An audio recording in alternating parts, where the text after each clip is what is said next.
Kate Shelor, welcome to the Naked Connection. So excited to have you here. Thank you so much. I'm excited too. Yeah. And thinking about all of the work that you do and the conversation that we're about to have, if someone was to find this episode, why should they listen to it? We discussed previously about getting into this topic of sexless marriages or sexless relationships. And I think it's a really important topic to dive into because I think it affects a lot of people. Mhm. And so I'm really excited to talk about it today. This is something that men reach out to me to ask me advice about almost more than any other topic. And so I do think that there is often a disconnect in relationships about the amount, I'm putting that in quotes, of sex that people are having and between what they're having and what they want. And even if you are not in a sexless marriage yourself, I think that there are a lot of really important lessons and ideas to improve any relationship that are under the umbrella of this topic. Yeah. Yeah. And I guess my first question is in regards to like thinking about like having enough sex, like in quotes, like, is this like what is like considered sexless? And I know I was finding some research that was saying like if you have sex less than 12 times a year or something like that, then it's considered a sexless marriage or relationship. So I guess, what do most people think of when they think that they're in a relationship that doesn't have any sex? This is hard for me to give a number, but what I will Mhm. say is that often when you talk to a couple separately, you really do find a difference in how they define the right amount of sex, for example. Yeah. So, and this is not, there's always exceptions, but generally you'll see something like men saying, we hardly have any sex. We have sex like once a week. And you'll have a woman say, we have sex like all the time. We have sex like once a week. Yeah. And so it's not necessarily, I often see that people look at the same information in two different ways. And I Mhm. think that's the very first thing to establish with people is how much sex are you having? Do you agree on what's happening? And then do you think of that as a reasonable amount or not enough or too much? And because people obviously come into it with their own personality and life experience, and they don't always see that in the same way. In fact, many times they see it completely differently. And I think that's where a lot of the complications begin. My gosh. Yeah. Someone's like, we have sex all the time, once a week. We never have sex and it's once a week. Yeah, that makes so much sense. So sounds like figuring out what it actually looks like to have a fulfilling sex life in terms of how often are we having sex and what does that look like?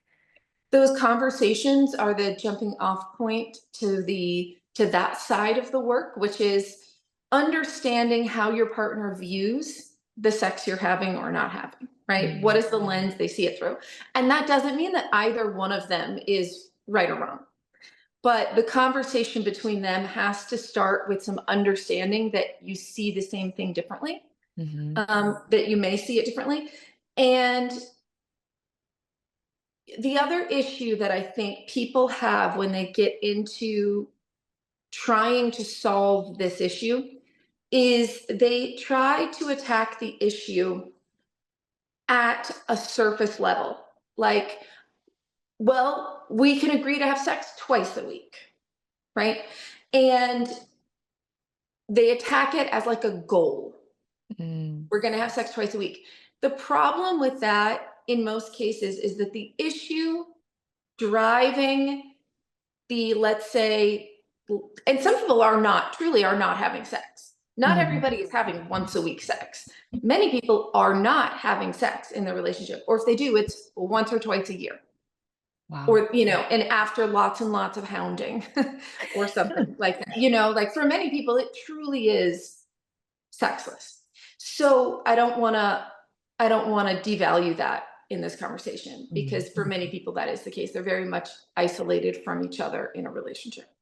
And when you try to say things like, okay, can you agree to have sex once a week or twice a week? The problem with that is that doesn't actually solve what is driving that outcome. Mm, What's underneath that? What's happening in the relationship and with yourselves?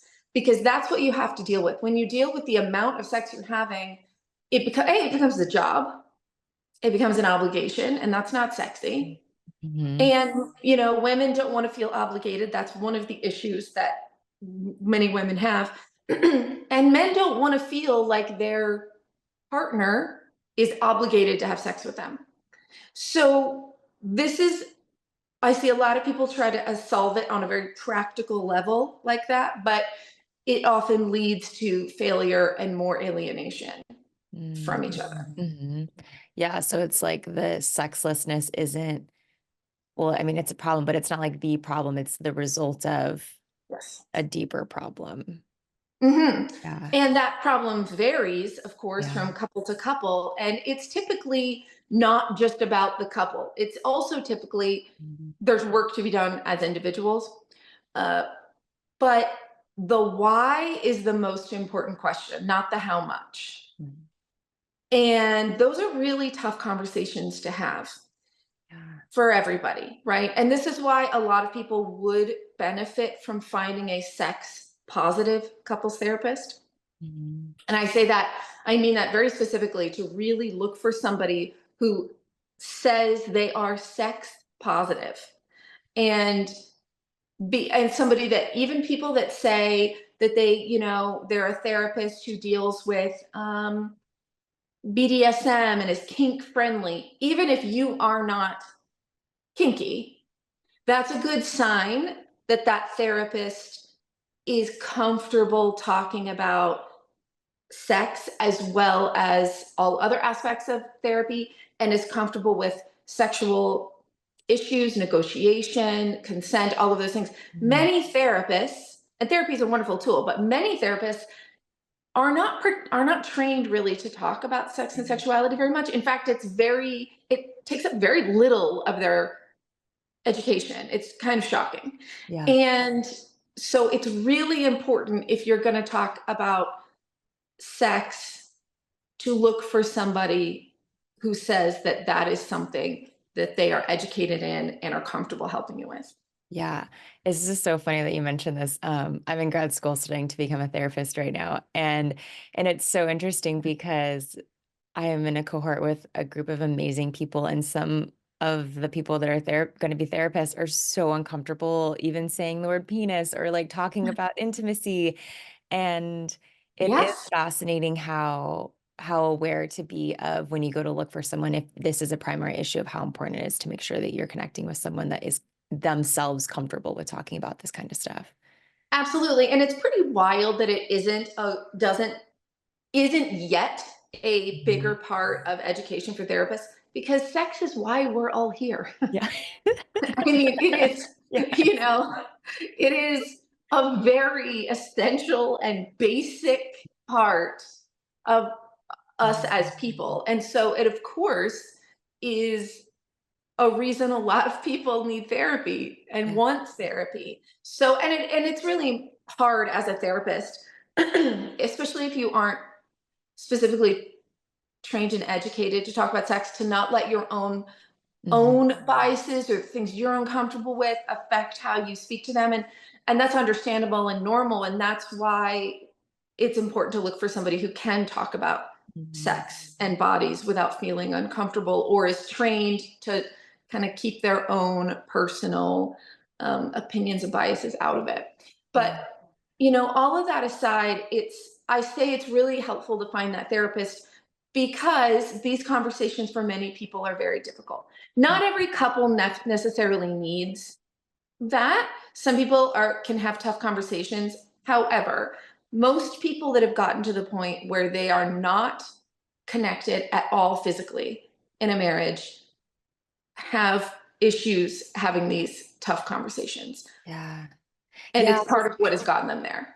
yeah, my thought is just thinking about how can two people find themselves so far apart from one another? I mean, I personally am not married, so I don't know what, like, over long periods of time after being with someone, what that would be like. But to go and then it's almost like I would imagine you wake up one day and you're like, oh, it's been 6 months since we've had sex. Like, how does that happen? Well, I think that it happens in it's a process, right? It doesn't just happen usually unless there is, somebody it cheats and there's a big Yeah. issue and the other partner shuts them out. That is a different scenario.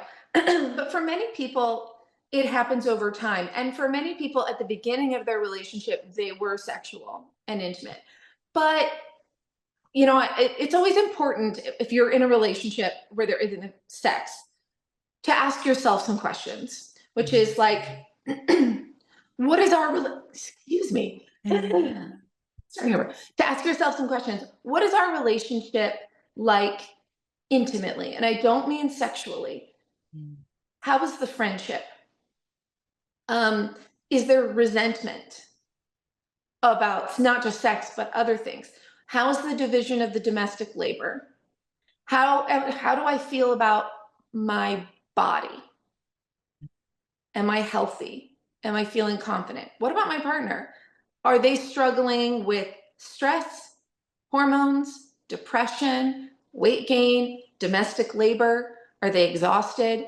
Mhm. Because as you start to kind of peel back the layers of the onion, there are a lot of factors that often affect people's sexuality as individuals. One of them is kids, right? You get a bunch of kids and maybe you have a job, or maybe you're doing all the housework and the cleaning and the cooking. That's not sexy. Mhm. That's exhausting. And you're not dressed up nice and you typically don't have your makeup on. So, and studies are showing that the more equal the division of the domestic labor, the more sex people are having in their Really? relationship. Yeah. So that is something I always ask, even if you're like, well, I make the money and I work, so this is her job. That's how a lot of people end up. But let's just say Mm. maybe that's how you feel. And maybe that's the agreement. Maybe it's not working for your partner. Mm. And can you compromise on this? If you want your partner to feel more collected and put together and calm, to have the mind, the space to switch over into a sexual version of herself. Even if you think she should be doing 100% of the domestic labor, can you compromise on that, in Mhm. order to do something that helps your relationship? But often domestic labor is an issue. People also are different in how their sexuality engages. Mm. So people are all very different. Most men, though not all men, experience spontaneous sexual desire, right? Mhm. So they are able to feel sexual, to get aroused with very little. They can have a thought. They can just decide, oh, I have a few minutes. We could have sex right now, and almost very instantly be ready. Most women, but not all, most women experience responsive sexual desire. And most women don't know this.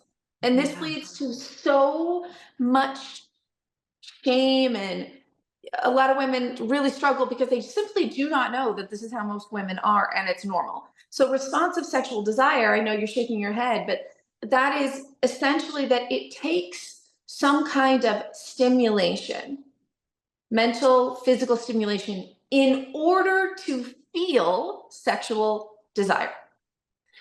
And so, what that often looks like is a man is like, hey, do you want to have sex right now? And the woman is like, no, right? I mean, I'm in my sweats or this or that, and you're not turned on. And so, what happens is the man feels rejected, Mhm. and the woman feels like, I'm never in the mood. Mhm. Right? And that can lead to a belief system that you just simply don't have it anymore. Mm. Right? And the truth is that most women who do experience responsive sexual desire actually need to be put in the mood in order to be in the mood. And that can look like a couple of different things. That can look like setting an actual mood, as in taking a little bit of time to switch gears, right? From, hey, I'm at home, I'm working or whatever, to make the bed, put some lights on, take a shower, put on something nice, to actual stimulation like masturbate, touch yourself for a little bit, use a toy, and then you're like, I'm not really in the mood, but I'll use this toy, and then you're like, oh, maybe I am. Yeah. That is actually very, very normal. Or watch a porn or whatever. So because people just the majority of people just don't know this, they get Mhm. locked in a cycle, and the cycle is so destructive to both of them, because the woman feels like, well, I'm just never in the mood anymore. I don't know why. I don't desire sex. And the man's like, my wife never wants sex and she turns me down all the time. And that alone can be that fork in the road that starts to Mhm. drive the two people apart. Yeah. And understand that if you are not automatically in the mood spontaneously, that is a healthy, that is normal, healthy sexuality. You just probably have responsive desire. Mhm. And by helping people understand this, that is something people can work on. Mhm. I know that a lot of people really struggle, and it's part of this responsive desire a little bit, but really struggle to switch gears. I'm one of those people. I, wear a lot of hats. So I'm working, or I've got family, and I've got things to do, or I'm cleaning. I don't switch gears very easily. Mhm. And I'm a sexual person, but I really need a conscious shift. I need to do those things. I need to stop and sort of get in the headspace. And that takes a little bit of effort on my part. I need to maybe put on some music, put on some lingerie, or take a bath, or take a shower, or do something that helps me get into the mindset of sex and sexuality. And if you just approach me and I'm doing the dishes, I'm not spontaneously in the mood. But Mhm. that doesn't mean I don't want to have sex with my partner. But I know about responsive desire. So I don't, I'm not upset with myself or with my partner. I understand and he understands. And that's been a very useful tool for our relationship. Yeah. Yeah, I could see that working so well both ways of understanding each other, both for the woman, it's like, oh, because I would say I'm responsive. It's like, oh, I understand that I have to take responsibility for myself and take action to put myself in that state with a partner. And then at the same time, helpful for them to understand, oh, this isn't necessarily just automatically about me and I'm not just being rejected right away. Like this is just kind of the dynamic of sex sometimes with people. So having Yes. that awareness could really help. So okay, so now I'm just thinking like let's say someone's listening and they're like, "Oh, I'm catching on to this. I think my partner's probably responsive. It takes her a while to get into the mood." What like where do we go from there? Well, there's a lot of conversations to be had, of course. Yeah. Having this conversation, which is like, I was listening to this thing Yeah. and this is what they were saying. And this was new to me. And Mhm. I'm not putting on pressure, but I'm curious to know what you think about this. Does this feel like you? Do you feel like this resonates and I always tell people, do not have these conversations in bed. Mm. A lot of people make the mistake of like advancing on someone in bed, and then they say no, or I have a headache, or I'm tired, and then you want to talk about why you're not having sex. And it is, or you haven't had sex and you just bring it up while you're laying in bed. It feels like a high pressure situation. Mm. And it's always best to have those any kind of serious relationship conversation in a neutral space, when moods are generally positive and conversation is flowing, because how you speak about something is almost just as important as what you're saying.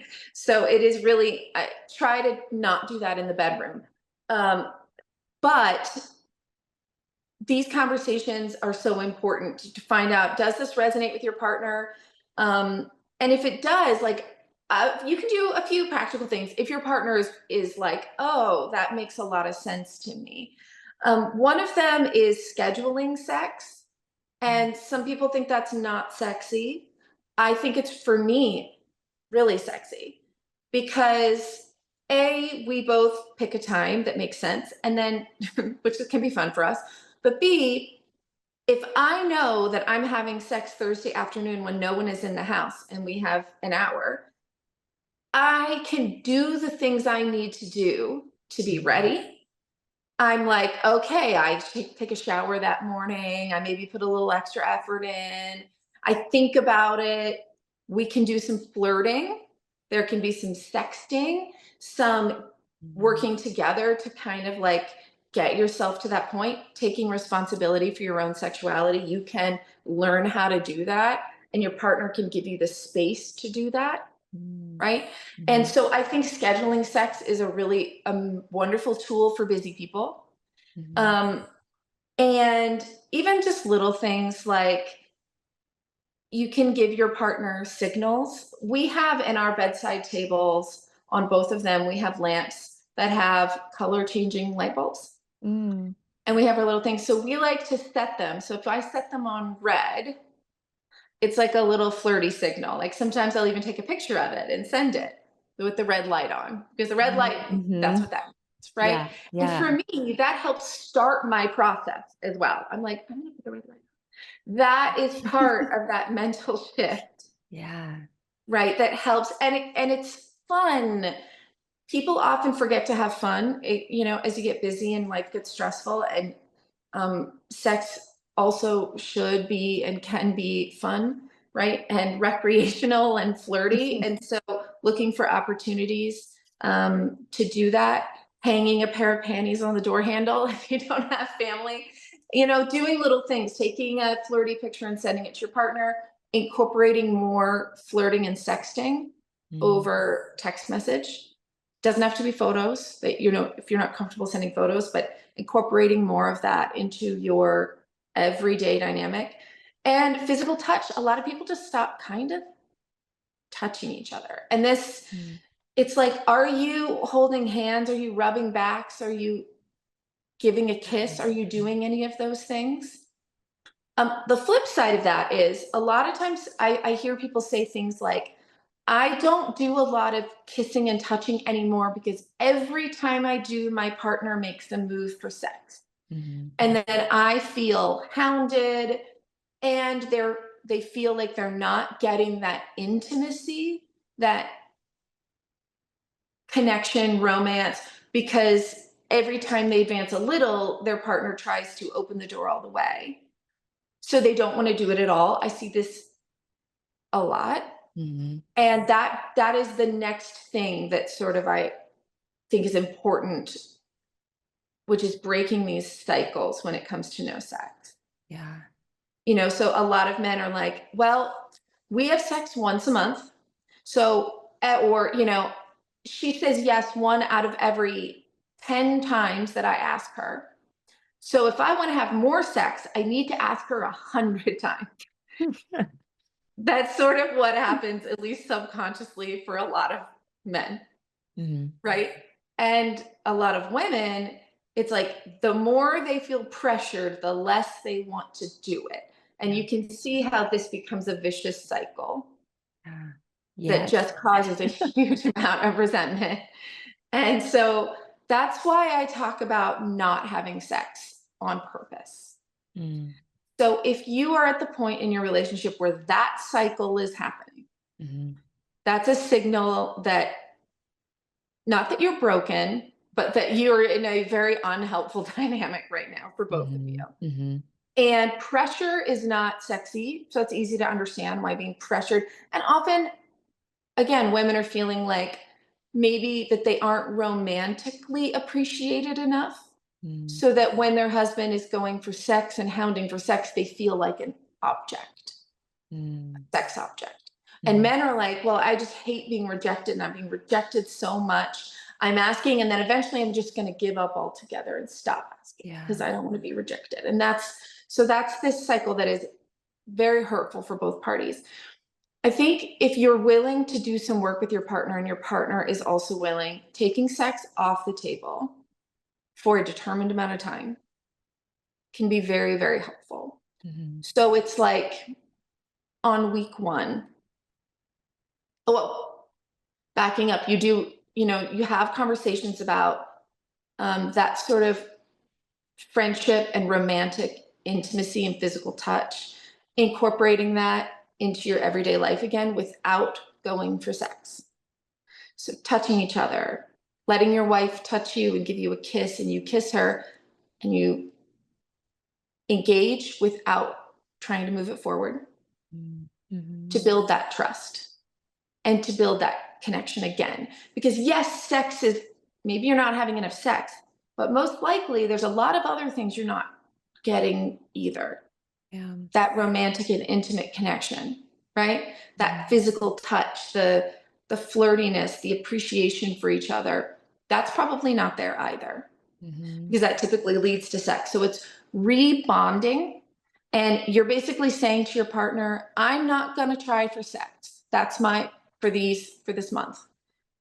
I'm not going to go for it. And you really have to stick to that. But your partner is also willing to engage with you physically. And Mhm. you're making that agreement, that trust agreement, to build that bridge again. And it's like on week one, maybe you say, you schedule a day for um, the husband to give the wife a massage, a really nice massage. Even if you don't know what you're doing, you can watch a YouTube video. Even if you don't know what you're doing and you don't watch a It'll be YouTube, great still, yeah. Yeah. feel great, because it's not really the point. The point is, make a nice night for your partner. Get some oil, touch their body, make them feel good and relaxed and touched, but do not push for sex. Do not take that next step. It is all about building that physical connection, that bridge again. And then the next week, she gives you one, Mhm. right? She connects with you and makes you feel good and appreciated, and talk about it. How does that feel? Have you missed that? Looking for ways. That's why I talk about taking sex off the table. Take a month to, and I do absolutely believe when you're doing this and making agreements like that, because everybody has to be accountable, Mhm. in order for anything to move forward. Mhm. And then when you start to build that bond again and build that connection and have those conversations, you can start to move forward. Maybe you say for week 3 that you just do some making out, Mhm. right? And Mhm. another fun thing is when you just make out, but neither one of you is allowed to take it under the clothes or whatever, it almost, as soon as you can't do something, you typically want to do it. Yeah. you know, it's just how the mind works. You're making out, you're not going to have sex, so you can get really, really into it. And then you'll find yourself thinking, like, oh, like, what if he's going to go to third base? That would feel really good. And then when you can break that away, you add in that flirty Mhm. dynamic, you create that sense of desire again. But you do it within this little safety Mhm. bubble of stopping short of having sex, so that Yeah. you guys can actually reconnect on all those other levels. Yeah. Yeah, it's almost like decoupling those intimate moments and that type of physical connection from sex so that Yeah.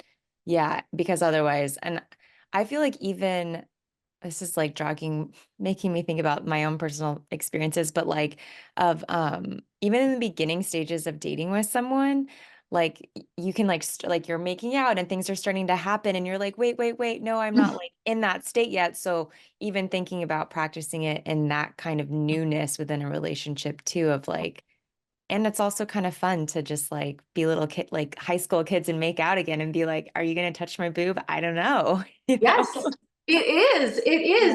Yeah. It can be a really wonderful way to reconnect some excitement. Anytime, when you, like you said, when you first get into that relationship, you're either like, I'm not ready yet, or you're like, I don't want to go too far and ruin this relationship. So you're like holding back, but you really want to. Yeah. Those are really wonderful feelings to reconnect with. Mm. And they can really, help you get back to where you started, but also to get you back to desiring something. Because if you have responsive desire and you're being touched and you're being kissed, and you guys are making out and you're having some fun, but you are like, but I can't have sex. Mhm. It really can help you reignite with that desire. Mhm. Mhm. And you'll never ever, no partner that you've been with for a long time is ever going to feel exactly like a brand new person. However, you can have fun in this way, reconnect in this way, and rekindle some sense of newness and excitement, because let's face it, that can be hard, Mhm. right? And so even if you aren't in a sexless relationship, can you incorporate some of this play? Can you incorporate more of this newness and put the lights beside your bed and think about Mhm. touching more and reconnecting? Absolutely. Can you talk about giving your partner a massage and getting one back without having sex, just to make your partner feel good? Would that be good for your relationship? Probably. So Mhm. I think the lessons when we talk about reconnecting in a sexless relationship are just as important for people who are having sex Yeah. in the relationship. Yeah. Yeah, and it almost makes me think like these are some of the things that to just get in the habit of practicing with your partner. Almost like, well, for one, it's amazing to do all these things, and also it's like preventative. It helps Yeah, keep things from ending in that going down that path of becoming sexless, of no longer touching each other, no longer being connected, intimate, all of those things. Yeah. absolutely. And another thing that, this isn't really for sexless relationships, but just talking about ways that couples who've been together for a long time can kind of do new things. Um, there is a concept. I wish I could remember her name. I'm going to have to find out. There was somebody years ago that I heard talking about this idea of sex lab. And Mhm. it's something that I've done myself and have had a lot of fun with in my relationship. But sex lab is this idea that you essentially set aside some time. It could be 30 minutes with your partner where you're going to try something sexual, but with no goal of like orgasm or anything. It's like you're two scientists. And you set a time period. It doesn't have to be sexy. And you just try something new and see if you like it or if you don't like it without the pressure of like a full sexual scenario. So I had an experience with my husband where I got really wet, and like really, really wet. And I was like, why am I so wet? And he was like, I think you were squirting. And but I was on top and we were in the back of a car. It was a whole thing. And I was like, oh, I didn't think I could squirt. So a couple weeks later, because we were still talking about that, of course, he was like, he never stopped thinking about Yeah. that. We decided, we were like, let's do the sex lab thing. And we put down our little sex blanket that we have. Um, and we did it just like that. It was just super casual and playful. I laid on the bed. He got some lube and he was like, let's see, put his glasses on. And he tried a few different things, tried something. He was like, what about this? How does this feel? What about this? Let's try the Spider-Man. And and I was like, yeah, no, oh, you know what? Maybe. And then we just played around in a very exploratory fashion. Mhm. And we actually did find some a couple of tricks that got me to squirt. And we were laughing, it was during the day. It was just Yeah. we just had fun. And it wasn't like a super hot sex session, if that makes sense. And Mhm. every once in a blue moon, we do sex lab. And we try a new toy. Like I got some male sex toys Mm. because there's a whole world of toys for men. And I think men just typically haven't really Yeah. gotten to play with many toys. So I always get them when I see them. And we were like, let's try that one. And one of them went horribly wrong. It was like a one that's like an automatic, it's got a silicone sleeve and a big hard shell. And you Uh-huh. put the penis in it, but then it jerks it Oh, off. But uh-huh. it was like a little too small or something. And it was like not comfortable. We were laughing. It did not feel good. But just that experience, it didn't matter that it didn't feel good. We had a great time. We were laughing, we were connecting, we were being very comfortable with our sexuality. And those things that just are very healthy for any relationship. Mhm. Um, I love this. It's like, I don't know why when I'm like, I have this vision of wearing like a lab coat and glasses, and it's like very like sexy and also playful. But yeah, of I mean, I would imagine in order to be in a place of doing that, you'd have to be comfortable with yourself and with your partner. And if not, like what a great way to practice becoming comfortable with each other. And yeah, I love the idea of experimenting because then there isn't that pressure to like try the new toy or position or idea or concept like in a really intimate, like steamy environment. You can just like have fun and experiment and Well, see what works. yeah, and the thing about sex lab that's different than a sexual encounter, I think, Hmm. is the pressure for it to be successful. Yeah. So a lot of people struggle. It's like, if you're in the middle of sex and your partner's doing something to you and it actually isn't working, a lot of people feel uncomfortable telling them. Yeah. It's like, do you like that, baby? And you're like, mm-hmm. But you You're kind of like, don't no. Yeah. because you feel bad, right? Because it Mhm. feels like you're letting them down. Yeah. And you don't want to And like destroy the mood. You're like, if I say yes, no, then it's just gonna get weird and we're at yeah. right. So there's this pressure to kind of, and then you're like, how can I misdirect it in a new direction? Which is Yeah. fine. That's a skill Yeah. too. It's an important skill. However, sex lab is different. It's like, does this feel good? No. Try to the left. Oh, maybe, right? That the Yeah. environment is very different in sex Mhm. lab than it Mhm. is in a sexual encounter. And I think that is very empowering when it comes to being direct about your communications and learning each other's bodies because you're not trying to achieve a goal and you're not putting your own emotions on the line. Mhm. You're just Mhm. playing around and seeing what feels good. It's like I always laugh because I don't do like hand jobs very often Mhm. because at some point, I don't know, you just don't do them anymore. Yeah. And I got this book about like that had like it was just a whole book of hand job techniques and it was called something like tickle your pickle something. Okay. It's a great book. It has like Yeah. pictures and it's funny. I'll find it and I'll put it in the notes for everybody. Yeah, you'll Yeah. be able to find. And so I was like, let's do the book because I don't feel like I know how to give a hand job. And we kind of did a sex labby thing. I was like, what about this? And I would just try different techniques from the book, and he'd be like, Yeah. eh. And then we try a different one. He'd be like, that one feels really good. Yeah. And it was fun. It was playful. It was low pressure, but I learned a whole lot more. I learned some techniques, great. I learned some skills, but I Mhm. also learned a lot more about what his penis likes, right? Mhm. I learned a lot more about pressure and does he like it a long time on the head or does it get too stimulated and too sensitive? And because I learned a lot. And yet it wasn't like in the middle of a steamy sex session where I'm like, Mhm. is this how you like it? No, no, well, Yeah, it yeah, wasn't yeah. that. It's like a separate time. And it was just really Mhm. fun. And obviously in a relationship where you know each other so well, Mhm. maybe, or you each have your blueprint, you're like, you know Mhm. exactly what the formula is for you to get your partner off. And you Mhm. know his partner, oh, okay, we do this and this, and then we get in this position and that's the one, right? That's what Yeah. happens. It's normal. So it's also fun to do things like get a book of positions, or I have a Mhm. playing card of positions. And we tried some, and some were like terrifying, honestly. They felt very dangerous.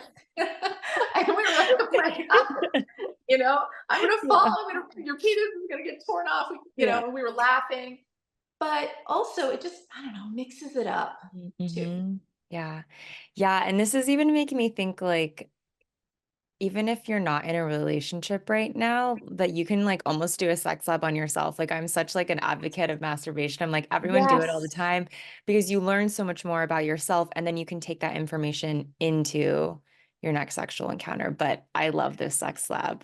I This love is- and I love what you're saying about masturbation, because I also am just a huge proponent of masturbation, and I'm always shocked and a little saddened to see how many people feel negatively about masturbation, feel that masturbation shouldn't exist in a relationship.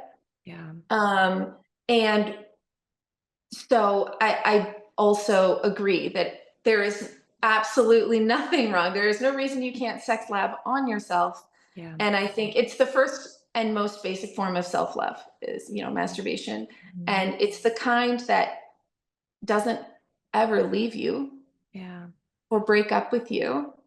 It's like the ultimate relationship that you'll have in your life, and it's your body, and you should have a wonderful positive relationship with it, or try to do the work to have that, because Mhm. yeah, it's the original form of self-love, right? Yeah. Yeah. Masturbation. 100%.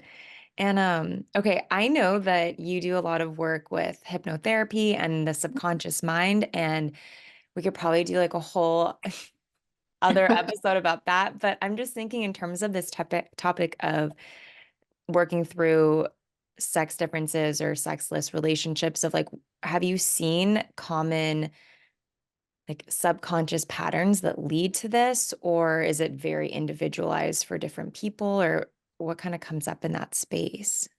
I would say the histories, the Mhm. personal histories that kind of create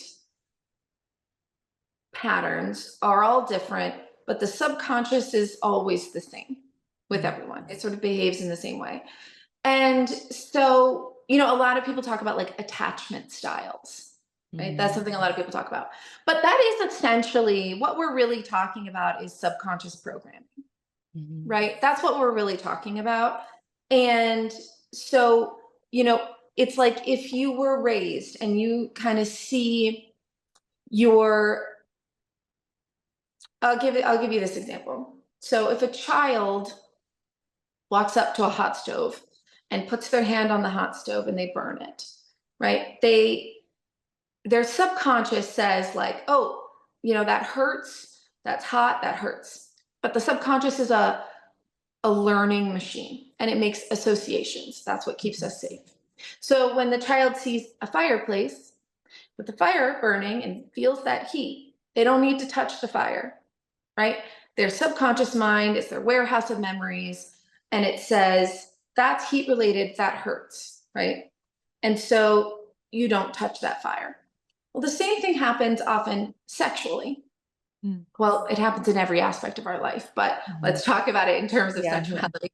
You know, for me, for example, what got me into hypnotherapy? Well, no, I got into hypnotherapy independently, but I had always struggled with orgasms Mhm.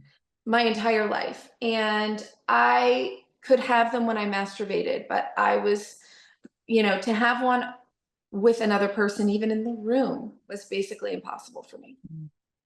And when I learned hypnosis, which I was just learning because I was curious, I was very curious about it, and I was going to do it as a job. I didn't intend to change my own life with it.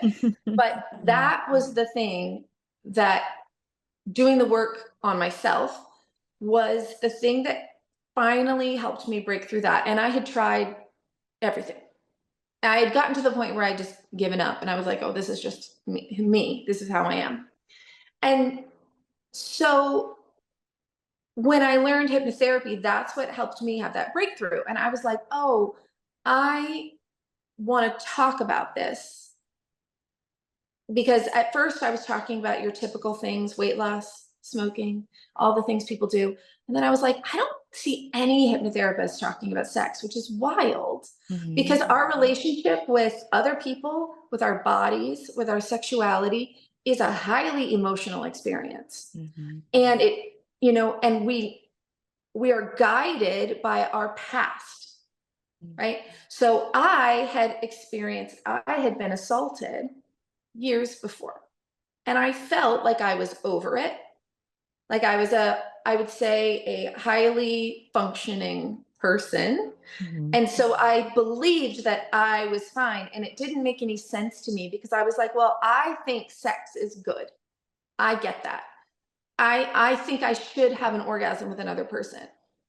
That's what I thought consciously. And so I realized that what I had was an issue that was subconscious, right?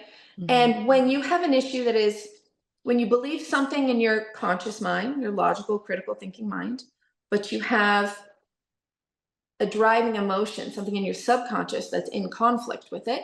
Mhm. For me, it was orgasms are good and positive, sex is good, versus that is heat related. That was me. I was the child. Mhm. Oh, sex, that hurts. That's bad. Mhm. Right? That was what I had going subconsciously. And when you have the conflict, you can, guess which one wins. Yeah. It's the one that drives our emotions, right? Mhm. Which is why you can't just start a TED talk and it's like, you know, being healthy is awesome. And you're like, you're right. If that Yeah. doesn't Yeah. create change, I wish you could just be like, yes. And Mhm. that was it. But what's really happening is you have this whole history that has created these emotional drivers in your subconscious mind. Mhm. And that's what's driving your behavior, Mm. not your thoughts. And so that is where hypnosis and hypnotherapy really is a great tool. It is not the only tool. We'll say Mhm. that it is not the only tool. And you have to find the one that works for you. But Mhm. why hypnotherapy worked for me was that it was able to do the work in the subconscious where the behaviors originated, Mm. where my Mhm. history is, where my emotional drivers are. I was able to do the work on that emotional level. Mm. And that's why I was able to create change. When you go to talk therapy, typically the real change and the shifts happen when there's some sort of emotional breakthrough. Mhm. And that usually happens when there's some kind of tears or some kind, not always, but often there is some sort of emotional shift. Mhm. And that's what starts the change. Mhm. But you could talk for 2 years. If you don't get into that deeper emotional Yeah. place, you can talk, and you can be like, I know why I have a problem. I Mhm. know why I feel shame about my body. I Mhm. know why this is how I was raised. But knowing why and being able to understand it on a, logical level is not the same as being able to change it on an emotional level. Mm. Mhm. And so, people come into these relationships with their past and their subconscious mind works the same way. It just obviously has different outcomes depending Mhm. on how you were raised. Many people really struggle with sexuality because of cultural shame in their upbringing, Mhm. whether it be their religious groups or whatever. A lot of people just, and so it is very hard in a relationship to have these conversations, Yeah. to do sex lab, right? To even many people, it's like, if I go out and I put on a costume and I get a sex toy, at this point in my life, that's fun and I feel good about that. But for many people, that same experience would make them feel dirty Mhm. and shameful and embarrassed. And, they would have all of these feelings. And so that's sort of where I've tried to help educate people and help them understand the process, what's going on. A lot of people, men, for example, a lot of men struggle with erections, whether Mhm. it's maintaining an erection, getting an erection. Um, and there can be strictly physiological issues going on. You always have to talk to your doctor. That is one thing.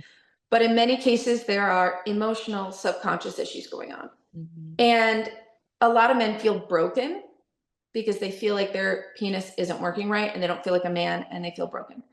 And one thing I find so important to explain to men is that it's actually the opposite. Mm.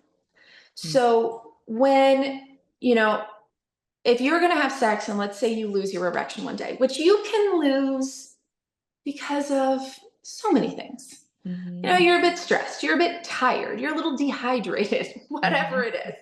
Okay. Well, You can have 10,000 positive sexual experiences, but you have that one negative sexual experience Mhm. and it triggers an emotional response, right? You're like, uh-oh, do I have a problem, right? That I disappointed her. I have, oh my God, maybe I can't get it up, whatever it is. You have this, and that emotion triggers a physical response, Mhm. which then validates the belief system that you have a problem. Because if you start thinking those thoughts, you start to feel those negative emotions, that isn't sexy. Yeah. It's not sexy. Of course, your penis isn't going to get hard Mm. when you're like, oh God, right? I Mhm. can't get it up. I disappointed her. She's looking at me. That's a highly emotional experience. And of course, it's not going to trigger a rock hard erection. Mhm. It's going to trigger, it's going to try to get you out of the situation. That's a terrible, scary situation. You're going to have a soft penis and your penis is not going to be turned on but that validates. You're like, see, I still can't get it up. Yeah. And then you strengthen that subconscious belief system. But Mhm. then the next time you have sex, you've now set an expectation. Don't fail, right? Mm. Don't Mhm. get soft. Don't let her down. Are those sexy feelings and thoughts? No. Mhm. And so then you have the problem again. And now you really believe that this is the new you, right? And Mhm. a lot of men feel broken, but in fact, they're not broken. They're working exactly how they should be working. It's just that it's not working in your favor, right?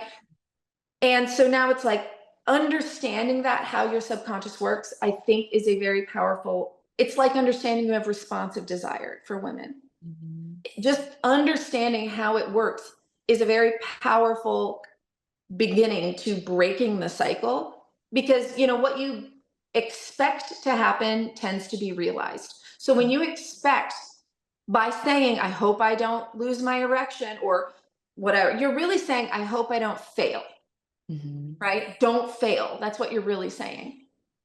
And so you are expecting to fail. And when you expect to fail, failure is much more likely and you get into this cycle. Whereas men who can say, oh, I had a bad day the other day, no biggie. I've had 10,000 good days. I've had way more good days. Mhm. That's a very different mindset and a very different way of responding to the exact same situation. And it's one that doesn't trigger that response. Mhm. I would say, like, if you had two different Tiger Woods, Tiger Woods A and Tiger Woods B. And they both have the exact same history, the exact same training and skills. And if you have, Tiger Woods A is like, hey, I feel good. I've trained for this. I do this every day, right? You've got this. You've got him. Tiger Woods B is like, don't fuck up, don't fail like you did that other time, don't do that again. Mhm. Which one do you think is more likely to Mhm. win or to do well? Yeah. Right? Okay. We Yeah. all know it's the first one. And their skills are the same. And the Mhm. reality is, there's no reason Tiger Woods B should have problems, Mhm. just because of his training.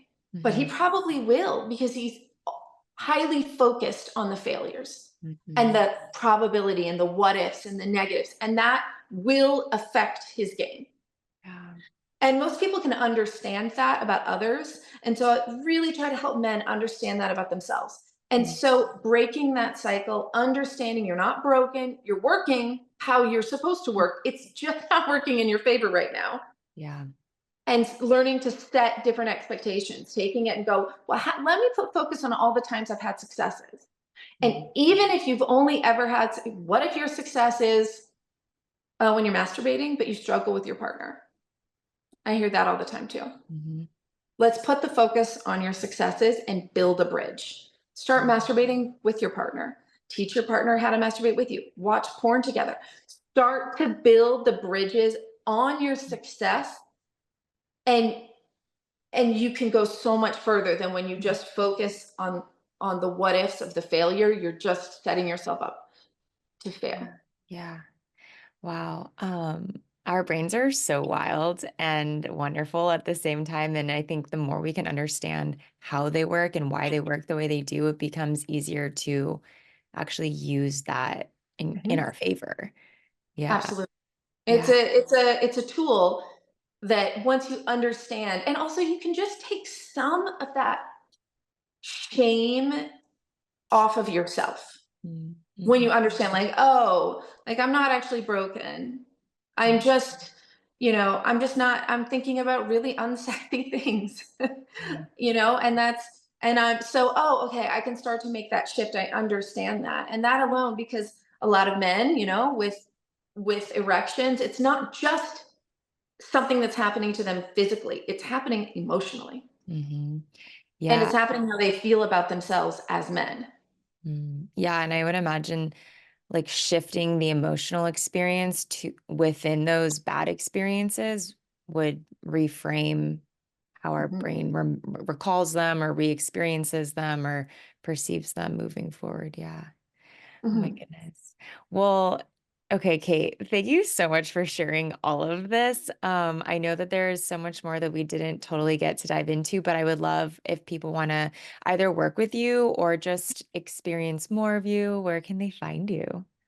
Find me, the best place is my Instagram. It has all of my links there. Mm, So that is at Kate Shelor, KateShelor.